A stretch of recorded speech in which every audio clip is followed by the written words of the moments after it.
Welcome back to another episode of Oblivious Maximus, the podcast. The podcast. Not the scene report. No, not the scene report. We've had enough of them for now. Yeah, but I'm your host, Ben Searle, and your other host is... Aaron Osborne right here with Ben. How are you going, mate? Great. How are you? I'm good. That's good. This is my last little episode for a bit. Yeah, then you're off to the big smoke, Edinburgh. Yeah, Edinburgh, yeah, I'm off. And then...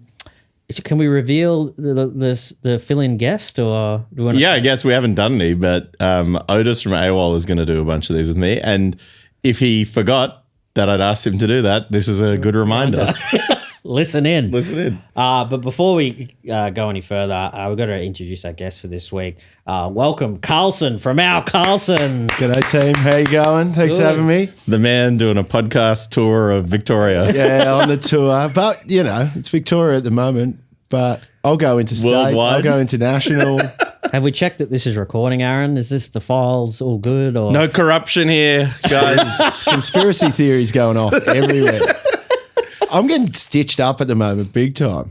Like, did a podcast the other week, files corrupt or something, gone. Maybe I said some things I shouldn't have. I don't know. I can't remember what I We'll say never know. after these things. Yeah. You got free reign on here, mate. Yes, mate. But how have you been? You been going well? Yeah, I've been pretty good. I've been, I was at work today. Yeah. That sucked. Yeah. No, it was all right. It's the first day I've worked in a while. What did you do? Carpentry. Yeah. Yeah.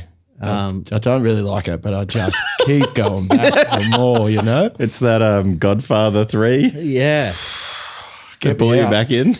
But yeah, they just pull you back in. Yeah. It's the coin. Yes. Where are Yeah. you working at the moment? I'm just working at, it's like a place that fixes stereos and Oh, yeah. amps and Yeah, nice. things like that. But no good, though. Oh, they're great, but I'm no good. Just having to do it is the Yeah. I was all right today because it was the first day. And then tomorrow should be not too bad. And then the third day is probably just finishing. Yeah. And that's the worst. Oh, yeah. Like That's where the detail comes in. get me out of there, you know? It's like finishing it off. I just got that one thing to do, but I don't know. I can't be fucked. Fuck this. What am I doing? Capitalism. I don't know. We all got to be a capo dog. We got to, fuck. I got to listen to myself sometimes. You know? I wrote that song to be like, you know, you got to make some money and it's all all right, mate. It's okay to do it. But I think I've made less money than I've ever made since writing that song. Anyway. It's a weird form of manifesting. Yeah, it's the worst. But anyway, it's all right. You know, a bit of money, not there. But today I earned some money. So Yeah. Great. we're on. Yeah. We're back. What have you been working on lately? You just wrapped up a big project at Darabin Arts Centre. You want to tell us a little bit about that? Yeah, there's a theatre project, I guess. The Darabin Arts Centre came to me and an artist Hex Tape. Yeah. And she makes electronic music and plays classical cello and asked us to do, I don't know, I think I'd been shooting my mouth off that we were maybe going to do something together, and then someone couldn't do a show. And so it was like, You got the call up. oh yeah, Carlson was shooting his mouth off about something the other day. So we got the call up, and then, yeah, we didn't really know what we were going to do. But then I started writing and just wrote this post-apocalyptic anti-strobe musical slash, and I hate musicals, so I was like, yeah, maybe I'll write a testing musical. yourself. Yeah, you know? These are shit. Maybe I can write a good one. I've seen Fiddler on the Roof. No good. Get off the roof, you dickhead.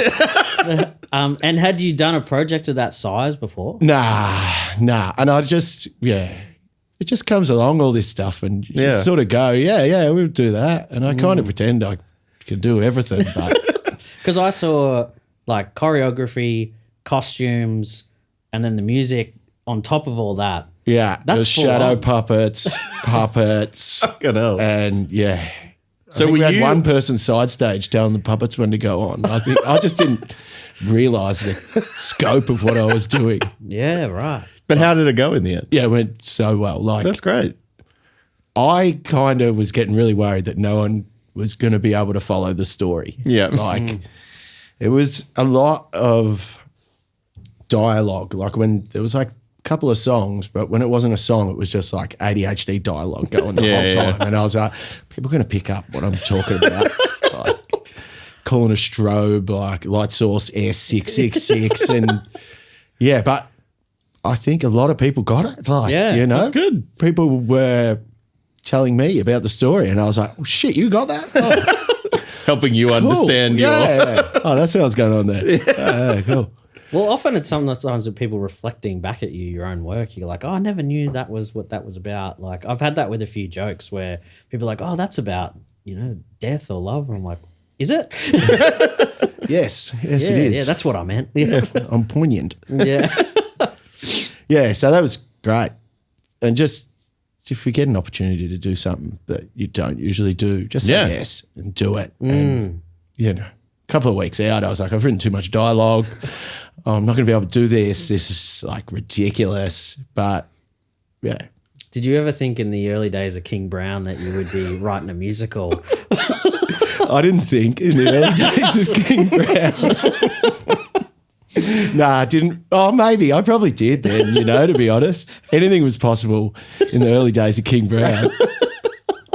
The demise of King Brown was on the cards, that's for sure. So aside from musicals, for the last like better part of 2 years, pretty much, you've been gigging hard. Yeah, gigging pretty hard. Yeah. Well, up until, I don't know, I think just before Christmas, I pulled back Yeah. and pretty much trying to make some money, you know? Yeah, yeah. Play less shows, Make make it them more of an $10 more. And then I think I'm earning a lot less money, to be honest. I was kind of doing all right. I was playing 3 shows a week. Yeah, that's crazy. And a lot of the time it was just me. And you're like, Yeah. that's not bad. It's a hard slog though, doing that. Oh, I many was shows. fucked. Yeah. It kills you. Like, And also, you're not just like standing there playing guitar. Like you're banging around up there. yeah, I'm pretty destroyed after It's a show. yeah, I bet. And it's, I really want to get pissed after a show, but a lot of the time I'm like, everyone's like, let's go. We're going out. We're kicking on. What are we doing? I'm like, I don't know. Just You sang that song, Kick On, let's go. going to have a couple of fizzes and smoke a joint and go to bed, I think. You had one of the great psycho moves of the last couple of years that I've seen from gigging, which was playing Dark Mofo at like 1 a.m. or something, and then catching a plane at like 7 a.m. to come here and play in the RecLink Community Cup. Yeah, and we did 2 nights at Dark Mofo as well. Yeah, I think we saw you the second night. Yeah. And you were just like blasted out of there. And then the next morning when I was like hungover as hell, waiting in the lobby for the van, on the Instagram stories, I saw you getting on a plane like hours earlier. And I was like, fuck, man, if I feel like this now.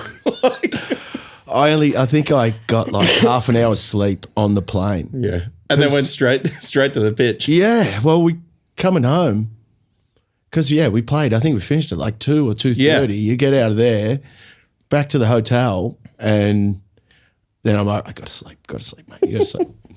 I put my head down, and I'm just like, footy. Oh, I'm playing footy tomorrow. I haven't played footy in years. Let's go. Oh, come on, sleep. Come on. And then that's not happening. I was like, there's got to be something shit on TV, you know? We'll pop that on, chuck the TV on, footy. Yeah. And I'm really watching. I don't even watch footy. I haven't watched footy for years. And I'm like, taking notes. Socks up, socks down. I don't know.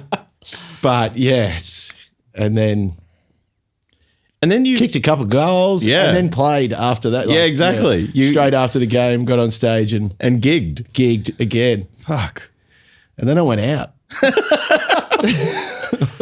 Jeez, but you just at that stage, Yeah, you just got just running on adrenaline, like it's just Yeah. going. You just like Yeah, I just remember thinking like, I feel so shit from just being at the show. And then you went and played footy and then played again. And I was like, man, this guy's got some energy about him today. Yeah, I think that was kind of like when I was like, you gotta pull your head in. That was the moment. Yeah, and everyone just says, oh, you're doing so good. And you're like, oh, I'll keep doing it. And you burn yourself out. Yeah. If you see someone playing heaps of shows and kicking ass, tell them to Calm pull down. back. Yeah. Pull back.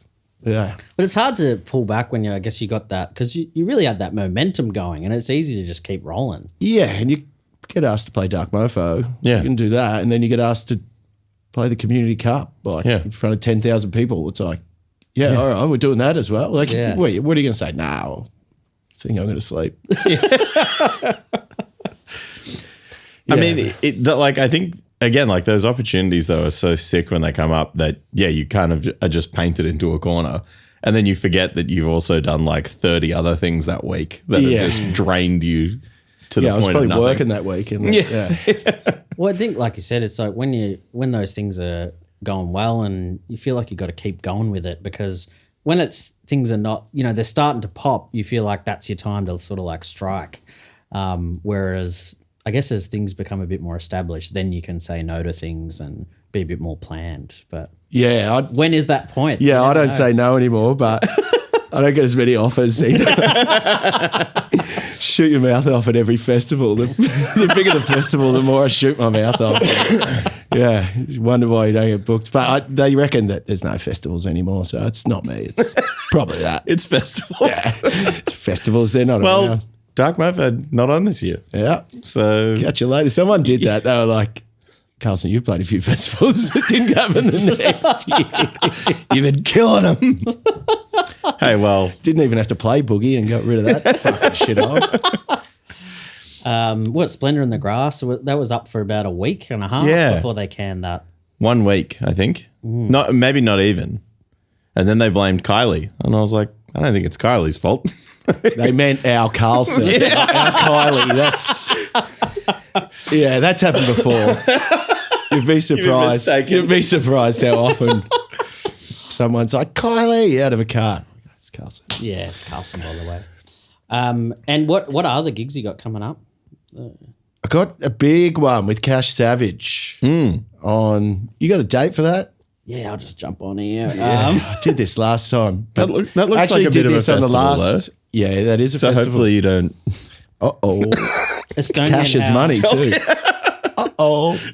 Estonian House in Brunswick. Cash Savage and the Last Drinks. Uncle Culture Edwards. Al Carlson. Yeah. Georgia Knight. Kate Alexander. Real Sunnies. Joshua Seymour. Hell at the Moon. And then a whole bunch of others. What's the date? Give us the date. That's what I'm We got Friday night, August 23rd. There he goes. Saturday Arvo, August 24th. Oh, that's during the day. Sponsored by Triple R. And I'm the Saturday Arvo. You're on the Saturday Arvo. Yeah. Good And time. People are saying they're ringing me and they're saying it's not going to sell out. And I reckon that's bullshit. Yeah. You heard it here first. I'm sick of hearing it. I'm sick of hearing it. Tell them to stop saying it because, it's over 50%, possibly more by the time this comes out. Well, I think there's I'd say selling fast, but fuck that, Who's believing that anymore? This is going to push it over the edge, I reckon. Selling really fast. Well, that's like I found an old message from a mate of mine going like, probably like 2010, like, have you got Terror tickets yet? The website says selling fast. I'm like, I don't think it was. I've been tricked. But I really snapped up those Terror tickets. It's never selling fast, I have to say, as someone who sees the background of the ticket sales every now and then. Terror, though, that would have been selling fast. 2010, yeah, I reckon. They probably were, yeah. What would Keepers of the Faith come out around there? That was a big record for them. Big moment for you too, clearly. Yeah. Got on the tickets. I can't be behind the pole at the corner. Corner's a big show. Corner is a big show. I've only ever played there once. Supported Balance and Composure very early. I've played there a few times. I played there with Minds Now one time. It was sick. Ooh. That was the What was night. that for? One of the Bastard Fest, maybe the Blood Duster thing. Oh, yeah. And I Exist, which had 6 people in it, got put on the little stage.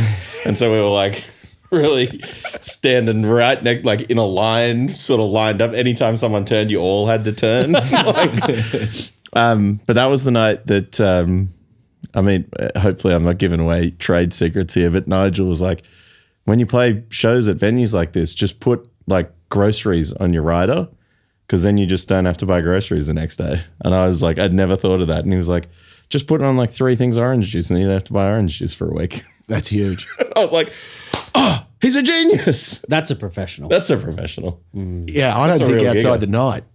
Yeah, me either. You know? Yeah. What do I need now? And He's I thinking also, about like, tomorrow. I take with, I get more than what I need Yeah. on the night, but it's only things that I'm looking for on the night. Right. Yeah.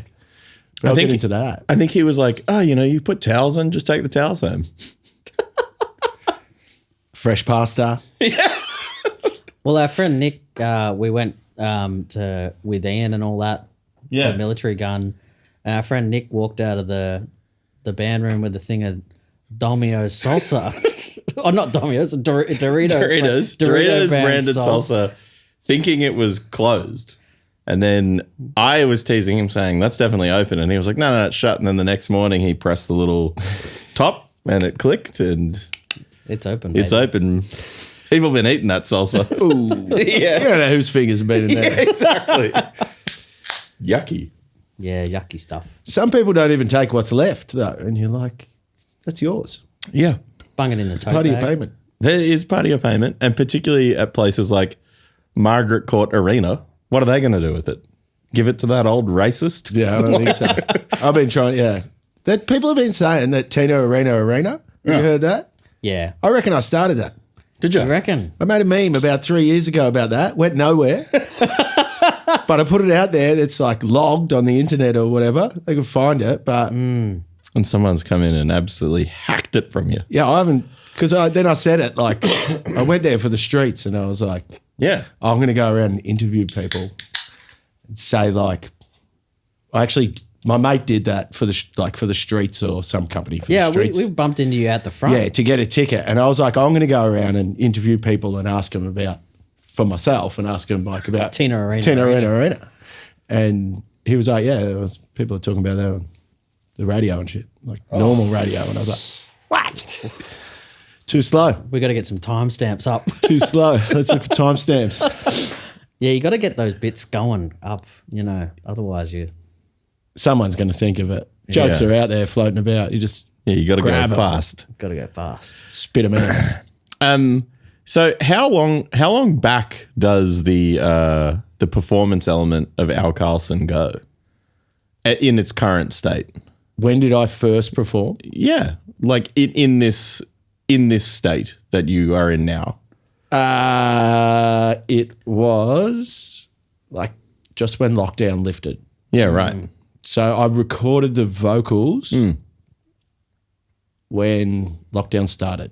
Yeah, right. Went into the studio and it was like, this is not good. Hey, like, Oh, really? Yeah, it was like, It's ScoMo's about to do a press conference. And Yeah, shit, it's right. not good. There was no one. I drove in from the country. I was like, there's no one on the streets. Yeah. It's like, this is weird. I was like, let's just not look at that and Yeah. get this done. And then we'll duck out and see if there's any Signs of life. vampires, what's going on the street, ghouls walking around. And then, yeah, sort of got locked down and that gave us heaps of time to think of silly jokes. Yeah. And yeah, we made a real silly website that I don't think many people have seen, but ourcarlson.club. Club. Oh, really? Yeah, .club. Check it out. It's a really good one. And yeah, we just came up with silly ideas and then things opened up again. Yeah. And Cash asked if I'd play the old bar with her. She was like, we're going to go do the old bar. You know, they're broke. Everyone's broke. Yep. Give them a boost. And then I was like, yeah, sick. Best first show with Yeah. my mate at the local. Yep. And then she called 2 days later and was like, hey, mate, we just got off at the Forum on the same day.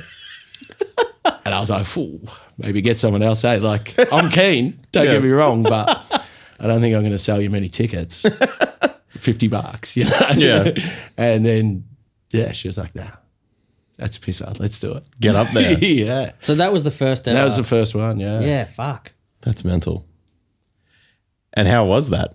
It was sick. Yeah. Yeah, my mate Katie Pearson was DJing. Yep. And they're amazing and just, I don't know, someone an amazing DJ, but someone that I feel real comfy around. Yeah. Which I thought was really important because it was just going to be us hanging out before we sort of Yeah. go up and do this thing. Yeah. You don't know what the fuck's going to go on. And yeah, it went really good. And I just ranted. If I forgot any lyrics, I just kept ranting because no one knew them. And I think that old suit that I used to wear, the big sparkly one, that, and just the stage was so big. I was like, what do I do? Yeah. And I think that's why part of the reason I walk so much. Yeah. Comes from that. Well, it comes from hardcore, but Yeah. you're like, what are you going to do with this stage? Yeah, it's fucking huge there. You got to fill it. Freddie Madball, that thing. Yeah. But a little less on the toes, you know? Yeah. He's a little more of a boxer than me, Freddie. But I was like, just go back and forth. Just, you got to take up some space here. When did that project like start initially? Because were you doing much music before that? Like between the gap in like... Yeah, the gap between King Brown. Yeah, that was a big gap. I had a couple of bands that did sort of like we recorded just demos and stuff, and just then, I don't know, things just kept happening. People move into state. You know, you're getting older. And then I had a band called Motherfucking Teresa. I think there's some stuff online of that. Yeah. And we played 4 shows, I think. But we made a few film clips and like we were like, we're on here, and then it just fell apart. And then I had a band in Blackwood called Wild Bloom. Yep. And I sang and played trumpet in that. And that was more of a punk band. Yeah. And then I had a stoner band called Babe Jam. It was me and my partner and our mate Mal, and we just jam every Wednesday night, have dinner, get stoned. One of the great things to do. Yeah, I think for like 2 years. And then we played a show at our house.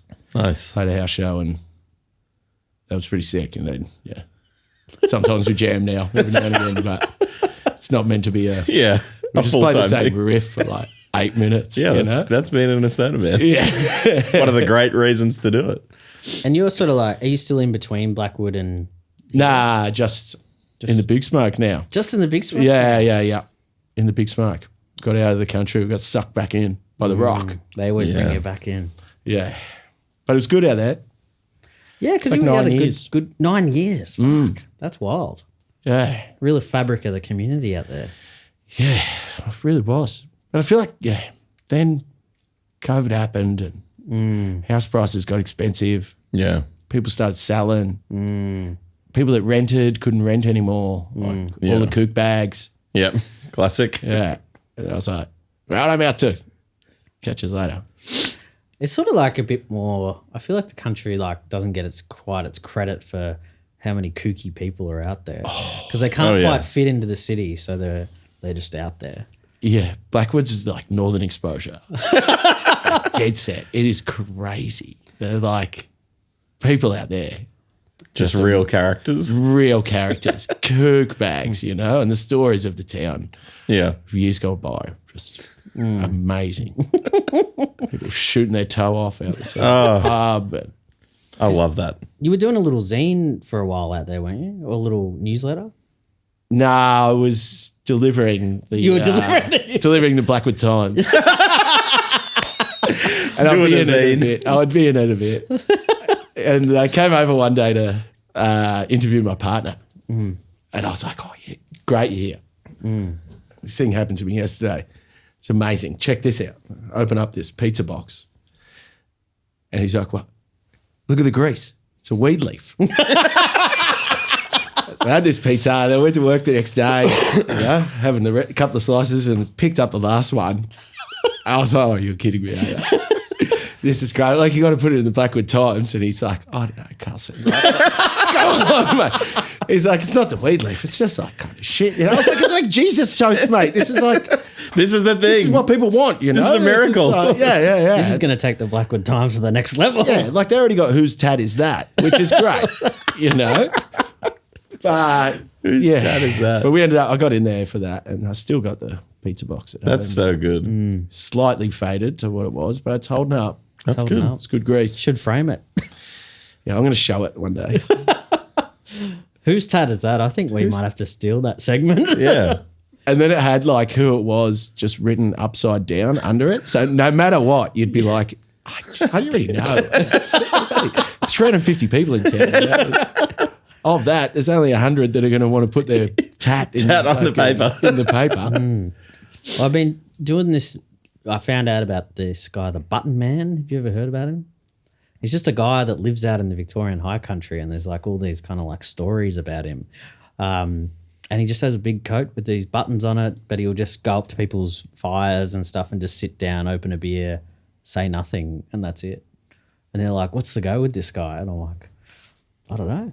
I think he's just out there. Like, that was just the option back in the day. Just like a bit kooky, just go out into the high country and that's your life. Start selling buttons. Yeah, that's it. It's not bad. Something And if to you look lose a forward button, pretty handy friend to have. Yeah, it's a blue one. Yeah, about as big as me pinky. Yeah. So other than dwindling down a little bit, taking the foot off the gas slightly, more new music soon or what? Yeah, I got a record Yeah, dope. that's ready. Pretty much. It was an EP, and then I was like, fuck, why am I putting out another Yeah. EP? Like, you idiot. You got to commit. And I've got like so many songs that I haven't put out. Yeah. But I'll just go back in and do the vocals on them Yeah.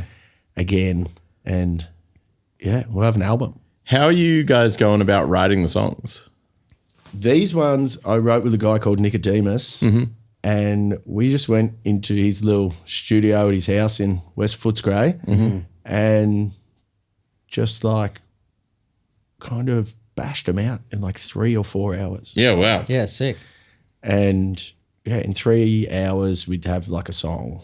And I'd write the lyrics there and we'd Yeah. write all the music there. And he's a freak. He can play everything. Yeah, sick. And he's like, oh, what do you reckon now? I'm like, needs saxophone. And he's like, oh, which kind of sax? I'm like, I'm like, oh, I'll give him that one. Nah, not that one. Oh, yeah, that one's cool. Yeah. And just wails, So were you going in there with like ideas for how things should go or just kind of winging it? No, we just went in there winging it. Yeah, We'd be sick. like, it's like all different genres Yeah, in right. the record. Yeah. And I was like, one day I was like, oh, I want to do a donk song. And he's Yeah. like, oh, what's a donk song? He was like, I don't even know. And I was like, oh. We looked up a couple of donk songs and then wrote the greatest donk song ever, And then, yeah, we were just doing listen to a few different kinds of songs and then write our version of that, which is much different to Yeah. what we've listened to every time. There's a hyperpop song on it as well. Yeah, wow. And so when that translates then into the live setting, do you think it's always just going to be you and a DJ? Like, is that the plan for performing it? Yeah. Do you think it would be too hard to get like No, to be the good. live sax going? Oh, yeah. Maybe like if we do this, maybe for the launch, Yeah. get Nicodemus to play some sax and some of the bits. Yeah, But sick. it's about keeping it as simple as possible. Yeah, absolutely. Because a couple of shows, is it Kat? She played violin. Yeah, I remember that a few times. Katmere, yeah. Yeah. Who plays with Cash and she'll be playing at the gig there The big on gig. what's the date there? 27th, 26th and History. 27th. Get your tickets. Cashes. I think you've said too many dates. 2 days. It's selling fast. yeah, they're as selling far that as I fast, know. they're putting more dates on and they're sold out. They just sold out. So there's only the one on the poster left. Doing the different genres is a fun thing to do. Yeah, especially within. It's a lot easier with electronic music. Yeah. You can muck around. Yeah, and you can just grab a pack that's all these sounds that are of jungle and then grab a donk pack and then, so you don't have to get another guitar and another amp and another whole pedals and, Lately, did this deep dive on there's this. It's called Bedots, I think, and it's a Filipino style of like EDM. It's like really grassroots. The guy that like originated it basically started it in an internet cafe, and then now it's got so big that there's a boiler room set of his. Oh, really? It's got its own dance style, and it's like super fun, but it's just like this real street style hip hop, but it's got like funny sound effects in through the whole thing. That's and it's sick. like really fun music to listen to, but it's just like very unique to the Philippines. It's like fucking awesome. And I was like, man, I'd love to make a song like this. Well, you're unemployed now, so Yep, I'll download Reason Up. Ableton again. You're a full-time creative. yeah. That's it. Yeah, until I'm not. Time to get arty. Go off the deep end. Yeah. Just keep doing it though till you're not like seriously. Yeah. I do it. What do you do for? I'm a musician. Yeah. Yeah. And then I'm like, fuck, I'm not a musician anymore. And then a couple of months later, I'm a musician again. It's like, Yeah. do it. Yeah, I remember talking to some comics about like, the way to become a headliner is just say you are one. Yeah. I feel like so much of that in creative music stuff is like really just a confidence thing, really. Yeah. I mean, I think that was always the thing with, playing in bands is like, well, if you just keep saying yes to opening for everyone forever, then you're only ever going to be the band that opens for everyone forever. You need to start booking your own tours. You need to book your own shows where you headline and put other bands that, are coming up on the bill too. Like it only happens if you start pushing for it yourself. Yeah. It doesn't just, come out of nowhere. I guess like, being involved in hardcore stuff back in the day and it's now kind of having a bit of a resurgence. How have you've been to a few shows and stuff, or at least a few Mind Snare shows? Yeah. How's it feeling being around for? Oh, you're at the No Warning gig a little while ago. Yeah, the No Warning gig was pretty good. But that was just old heads anyway, pretty much. But yeah, it's cool. It's great to see. And yeah, I played with Terminal Sleep at that festival. Right. Yours and ours, and that was sick. Yeah. They were real Amazing band, yeah. They're kicking ass. Yeah, I saw him play the other night. It was dope. But it's cool. It's good to see. Hardcore is amazing. Like I grew up, Yeah. going to hardcore shows, and then it was like a massive crew of us. We were just like going everywhere and causing a ruckus, and it was sick. And it's so DIY that you really you can just get together with your mates and make a shit band, and you'll be so shit. Yeah. But you just start playing and you get good. Yeah. And then you can just move through and, like Parkway Drive, they're just a bunch of fucking dudes from Byron Bay, like. Yeah. It truly is insane. Like, I mean, I think I guess the big thing is like being able to go overseas and do all this stuff and meet all these people in different places. Like, I've definitely talked about it on here before, but like, I don't think there's any other subculture thing that you can get into where you can just know someone everywhere. Yeah. Like, I know somebody pretty much everywhere. And even if I don't, there's a pretty easy way to figure it out, Like, or someone I know will know someone in that place or whatever. I reckon in like 2004, we'd see a Tarago in Melbourne, and you'd be like, "Who's that?" And you'd know. Yeah, Like a lot of absolutely. the time. I mean, it's really and it's definitely like obviously changed a lot, but at the same time, that stuff is still there. Like being able to go do things everywhere. Like, I mean, just going to the States recently and being like, I knew someone everywhere I went, and then like. Funny being in like New York and Hartley was there, and like people who I've known from here since I was a kid. It's so funny like just seeing that everywhere else, and that it doesn't really change. You just get older. Basically. Yeah, it's amazing. And I always like go to the protests and see Lloyd and Emily. Yeah, exactly. Fuck, I've known Lloyd and Emily a long time now. Like, thinking about how long you've known people. Well, and I think. I remember having a conversation with Lloyd specifically about this at one point, that I was like, surely I've known you or known of you for more of the life that I've been alive than I didn't know you. like it's, yeah. And so he said, I mean, one of the things he said, I mean, him and Emily have been together for like, more than half of their lives, like way more than it now. And that is a result of playing in hardcore bands. Like that connection as well, which is fucking mental. Like it's interesting, I guess, the stuff that you're playing now is like, I guess the influence and particularly the stage presence and everything may be pretty obvious. We had an interesting moment, I think, at Brunswick Music Fest where overhearing some kids like describe your act. Yeah. What was it again? Did I tell you that? Oh, I don't know. I went to the bathroom at that. Yeah, it was a Sydney Road Festival thing. The thing at the ballroom. Brunswick Ballroom, yeah. And I think I'd like just said hi to you, and then I went into the bathroom, and they were like, "Oh," one of them was like, "Oh, what's the thing up next?" And the guy was like, well, he's like a street poet, you see, and I was just standing there like, street? I got to listen to this. Like, yeah, he's like a street poet. But it's crazy up there. It's dance music. You're gonna love it. And then the other dude was like, "Man, I'm keen to see this street poet now." And I was like, "I've heard so much about this street poet." You got to push these things. Like Melbourne's John Cooper Clarke Yeah. to a doof. Yeah. But that show was funny. Like in terms of like was crazy, that show, because it's free. Yeah. And it's Sydney Road Festival and everyone's been drinking all day. All day. Yeah. People were pissed. That was the beauty of the theatre show. Yeah, is right. That it finished and I went into the lobby because that's what you do at theatre shows. Yep. We have lobbies. Yeah.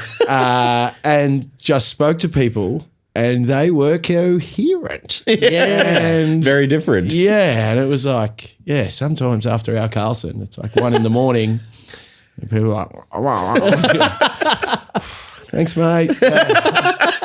Getting a lot of good 3 insights. beers I had before I went on stage, I just sweated out. Yeah. And I'm like, really keen to get like something. Just talk to you for a bit and get pissed off that maybe. It was a real interesting mix-up of, I think, like, there was people there to see that band, The Prize, Yeah. who had specifically come to see them play. Then there was just, like, a shit ton of people who just trotted in off Sydney Road.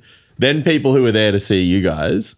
And then I think, like, as the evening carried on, it was just a spill of, like, those two groups circling in and out, and then just so much more massive people coming in from the street.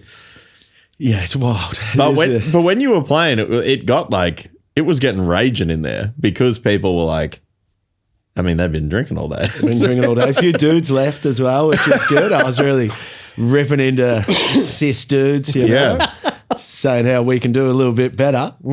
But yeah, a few people left, which is always good. You love that. Which is odd. You love that sometimes because I don't get much hate that I hear of, you know, which is surprising to me because I'm out there pushing buttons. But even on the internet, I recently got a bit of hate on the internet, and I was like, "Thank fuck!" Like, Finally. yeah. Yes, there's no one that's doing any good that's not getting destroyed on the internet. You know, like. Speed. You look at Speed. They're like people. Some of the things people say about Speed on their live things, it's just like, this is fucked, man. Yeah.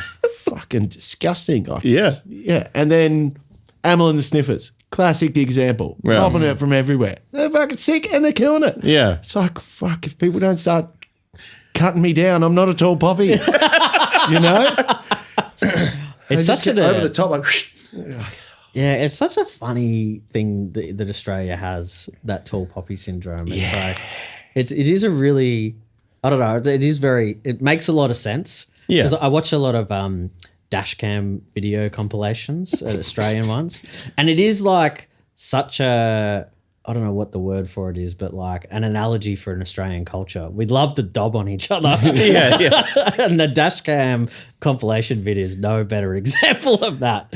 People are filming each other, looking over each other's fences, and then cut you down if you're too big. I mean, I think the other thing too is like there truly is this whole thing of everyone's biggest fan until a certain like lever point, and then they're like, fuck them. Like once it turns, they're just on your ass immediately. yeah. Like, That's why mine's now still fucking the kings, you know? I never went too big. yeah. Kept it in Melbourne the whole Kept it time. in Melbourne pretty much. Oh, they went out, you know, 90s, 2000s. in Japan. They went out. Yeah, they went, that was in the 90s. I Yeah. think. That's enough. 2000s, they went toured a bit. Yeah. Did they ever So- go to the States? No, I don't think so. Japan, I think. I think Japan was the only place. The only international place. Interesting. Yeah. And which is why I think like American people that talk about them have them heralded as like they're such like a mythical thing. And particularly like my American mates that have come here that have either, like I remember when Twitching Tongues came here, they played that Break the Ice? Break the Ice thing, and Mind Snare played that. And all the Twitching Tongues guys like couldn't believe that they were getting to play a show with like the Mind Snare. Sick. Like, that's good. and so they were like so revved up by it. And obviously they were sick. And so then they all had like the best day ever in fucking Lilydale because they got to see Mind Snare. Such a funny, like, I grew up out that way. I went to Yeah. Lilydale High. Yeah. It's like I'm driving out here for a hardcore fest. It's like, but it wasn't weird when it was like down in Seaford. No. Yeah, I just don't know. the other way. I was working out there at the time. And so it was bizarre for me too that like, man, Anglicare in Croydon is just over there. I got to go there on Monday. No, but I mean, I think like still getting to do that stuff is crazy. But yeah, like it's real funny that, no one's turned on Mind Snare yet. Nah, well, good luck. Yeah, truly. Good luck. Yeah. Anyone got a ticket to the Mind Snare show? Can you please give it to me? At our Carlson. At our Carlson. When is it, September? Yeah. I think I missed out on a ticket. I'm playing with him in Hobart the night before. I was thinking about flying down. Yeah. Because I was a good lineup. But Hey. I can probably get you in if you want. Oh, nice. I got tickets to the Kingpin. Yeah, Yeah. that'll be fun. I missed out on the Miles Away show the day before. At Revs. At Revs. That'll be a bit of fun. Praying for a venue upgrade, which I don't think is going to happen. No way. I as someone who's played at Revs recently, though, I can safely tell you that pretty easy to just walk into the old 7 a.m. nightclub. I don't think anyone's really, at least at that Extortion show, they were like, yeah, there was 280 payers, and I was looking out and I was like, there was 400 people in this room. So I don't know what your counting figure has worked out, but Noted. yeah. The clicker doesn't go that The clicker high. doesn't go that high, yeah. That was one of the when the show started or before it started, in the cage room and all the couches were out, and they were like, oh, we think we'll just leave them. And I was like, Good you luck. got to get rid of these fucking couches. I'm telling you right now. Someone's going to throw one through the cage. Yeah, exactly. Or you're going to have some disgusting shit happen in this room on top of that couch. And then while I'm sure Revs has seen a bit of it. well, you know. do you remember that we were talking about the other night how a person died in there and they didn't know? Oh, that, like, I have not thought about that in Like years. years ago. But a guy, Great party, Bernie. a guy was just raging and then died, and they didn't know for like a day. He just, I was sitting there somewhere. Like Bernie? That's full Bernie stuff. I think he fell behind a couch and like paled out, Oh. and they didn't know. So it gets 24 hours. It's going. Yeah. I guess you just wait for the smell, I suppose. That's rough. But anyway, sorry to bring a downer on the podcast, but Did Steve had the bag? Has anyone seen him? Oh, he's ducked. He's ghosted from the venue. Literally. yeah. Sorry, Steve. Sorry, Steve. R.I.P. Yeah, Vale. Shout outs. So hopefully no one dies at the Miles Away show behind a couch, but otherwise should be good. The Kingpin Fest will be good. Yeah, that'll be good. When was Bit the of Day la- of Contempt. Yeah, when was the last time you saw Day of Contempt? I don't know. Maybe in Adelaide. Yeah. I've got Adelaide so much. It Yeah, was that so a big trot for you back in the day? Yeah, so much Adelaide. Yeah. But Adelaide, when I started going to hardcore shows, Adelaide was like That was where it was, yeah. yeah. And then like Crafter Fest Hmm. and all they just seemed to. A lot of bands were coming out of Adelaide and Yeah. they were doing a lot of stuff. And Yeah. It's like it had a big scene. Yeah, huge. I mean, at the even, and then it still carried over for years after that too. Like, I don't think it really kind of like died in the ass until maybe like 10 years ago. And then now it's come back around again through like younger hardcore people. But I mean, even when I started going there, it was like still you could play to 200 people if you went, you know. Whereas I think that changed for a little while, but No, that'll be good. I mean, I think I was at the last Day of Contempt reunion, which was in Adelaide, like maybe would have to be like 15 years ago, I guess. It was when Shot Point did a reunion, same fest or same show. And me and Kelly had to take the Shot Point LPs over because they didn't get pressed in time. So I drove them over and gave them to Brett. And yeah, the Kill Choir Project played it as well. The Gabe Delane Project. The Gabe Delane Project. That was on is it like iTunes or whatever. Yeah. Whoever put the CD in first, you could name it. Yeah. It sort of went, I think the code went and it sort of put it in there, and someone called it the Gabe Delane Project. So every time it came on your It was the Gabe Delane Project. classic stuff. Yeah. Chain smoking a cigarettes. That's it. But yeah, that show should be great. I mean, I'm stoked to see Miles Away here again. I played with him in Perth like 6 months ago, I guess. I saw him at the start of the year. Yeah. Start of the year, maybe late last year, up in Sydney. I was up there for shows at the same time, so it was good to catch that. A lot of fun. Yeah, I'm tonguing. I can't wait. Yeah, they're so good. Last time I saw him would have been here at the Bendigo, 2014 maybe. Yeah. Maybe a bit later. I just remember it was a boiling hot day. I just played I played a show over at the Abbotsford Convent with Series. And then we just drank 1 million pints at the Bendigo after that. I just remember a bunch of glass smashing on the front and putting my hand right in it. Oh, I had one of the classic interactions in Perth at that Miles Away show. Unzi, who used to be the drummer for Miles Away. Classic Unzi. Bring back Unzi. He was there lighting a fire under it from the start of the show. And he said hi to me like 10 times before the show. And I was like, brother's been drinking.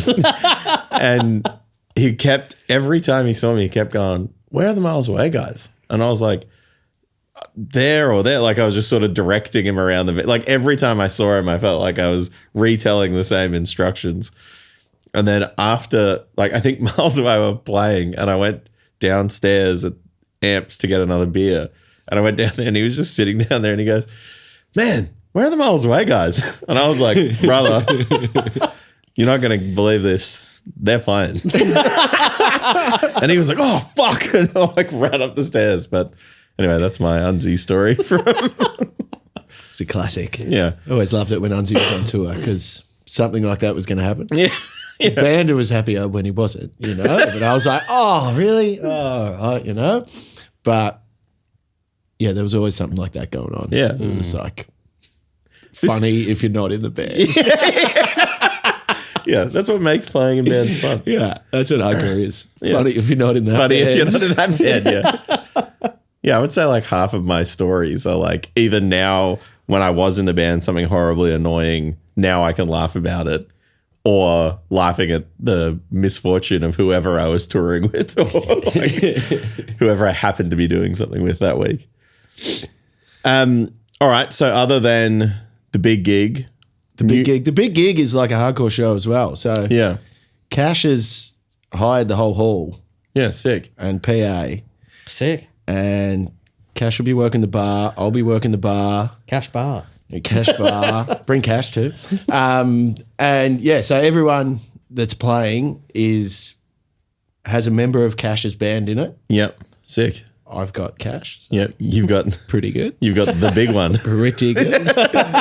And then, yeah, everyone will be working the bar. Yep. Cash's parents are going to take the cans and then they're going to donate the money from the cans. Oh, cool. That's a good Great. idea. You can buy from Poison City and Paradise Records. You can go and buy cheaper actual tickets. Cardboard, old school tickets. That's sick. Cutting out the middleman. Oh, yeah. yeah, and just trying to get rid of all those ticket fees. and BF, just everything. that booking fee. Yeah, and everyone's just taking a little bit here, a little bit there.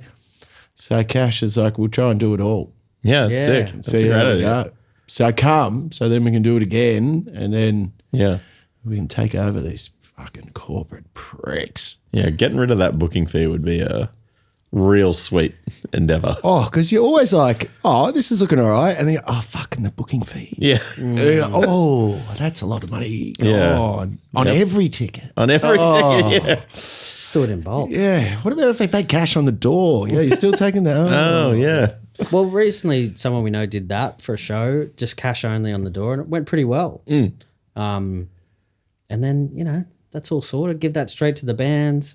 No one needs to know about it. No one needs to know. Yeah. We're not advocating for anything here, but I am. Dodge the tax department. you heard it here first. Yeah, they're just using the money to drop bombs on Palestinians. So get out of there. Yeah, we got to forego that. Fuck that off. Yep. Exactly. As someone who just did my tax return, I can say I've had enough of it. Yeah, fair enough. Congratulations, though. Yeah, thank you. I don't advocate for people doing their tax returns, but when they do, it's a tip of the hat. Yeah. It's tough out there. It's not easy. It was a lot of work. Yeah. What do you got coming up, Aaron? When this goes up, I will have a couple shows in Newcastle and Canberra, and then Extortion in September, going to Hobart. That's it at the minute. I guess I'll be doing this podcast while you're away. Yep. I'll try and keep doing it weekly. I don't know if that'll happen, but I have to learn how to do the video editing while you're gone. So I'll set you up with the software. that's going to really test me. Yeah. What about you? You'll be in Edinburgh. I Hate God? When's that? That is this week. Oh, yeah. That'll have happened. That'll have happened. It'll presumably have been the best show of the year. With my show beforehand. With your show Oh, beforehand. why am I plugging it? It's done. It's done. You going to go to I Hate God? Well, I am working this week. It is a bit expensive. But, It is quite expensive. it's getting hard, you know. But Well, that's why it's good to I'd like to. support these little festivals as well, I because know. like they're a bit cheaper. Yeah. All Australian bands. We just went to. I Hate God's pretty much the only one I pay big bucks for, and I seem to, but it's going up and up. It is. I saw him on a boat once in New York, on the Hudson River. Fucking insane. Yeah. Oh my God, it was pissing down. It was like knee deep One of on the the streets of New York, and then so we were like, quick, let's get on this boat. Yeah. And it was like Goat Whore, Pig Destroyer, I Hate God, Fuck and yeah. I thought it was going to sink. Like, and we were throwing shit everywhere. A couple It was big like, boys on that boat too, I imagine. Yeah. And A it few was, 3XLs getting around. I thought the security were just going to get destroyed. Like, it was, you know, you're just like, someone's going to fucking destroy Yeah. the security guard. It's like, this is not looking good. They're just pushing against each other. Yeah. Yeah. And yeah, that crowd was pretty loose. Yeah. You know? Really bet. rocking that boat. It was rocking. Went up around the statue. Did a quick salute. Quick salute. Don't know why. Immigrants. Yep. That's Yep. why. Quick Yep. salute. Quick salute to immigrants. And then back we went. Yeah. I'll just in Scotland. That's it. So if you're That's it. Just in Scotland. Just in Scotland. if you're at the Edinburgh Fringe Festival, come along. Doing my show Hammerhead there, and Three's Comedy are some shows that I'm doing with some other Australian comedians. That'll be a bit of fun. How many shows is your? I'm doing the second 2 weeks of Fringe, so 13 shows all up. And it's hectic. Yeah, I've heard it's. Have you been? I went for the first time last year, and it was like 3 shows a day for 2 weeks. So or just over 2 weeks, ended up doing 48 shows in that time. I'm going for the full month this time, and for the first 2 weeks I'll be doing 3 shows a day. Second 2 weeks, 4 shows a day. Good to pick it up there. Yeah. Yeah. Anyway, good on you, mate. Good to see you wearing yourself out. Really going to destroy your mental health on that one. Keep chasing the dream. Keep chasing the dream. Nah, good on you. You'll kill it, sir. Oh, thank you, mate, and thanks for coming in and chatting to us. Thanks for having me. All right. Check out our Carlson on the web. On the web, Hardcore Pride, podcast wide. We're on the tour. Cheers. Cheers. Bye.